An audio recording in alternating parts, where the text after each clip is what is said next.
কিরে সবুজ, বিড়ি খাস? তোর তো আগে দেখি নাই কোনোদিন বিড়ি খাইতে। তোর একটা প্রশ্ন করি, উত্তর দে দি।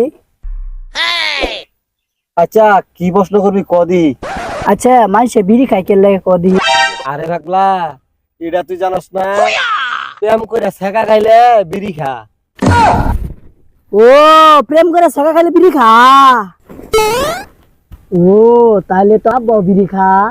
কিরে ওই বইরা বিড়বিড় করতাছস কে? তোবা তোবা তোবা, আস্তাগফিরুল্লাহ, এইসব কি কথা গো? ওই খারো খারো খারো কই যা? এইসব কথা তুই বুঝতি না, তুই বুঝতি না। জি ওই পাগলা না কান্দ, পাগলা না হিডিয়া, কিছুই বুঝলো না, আমিও বুঝলাম না, ও দেখো গেল।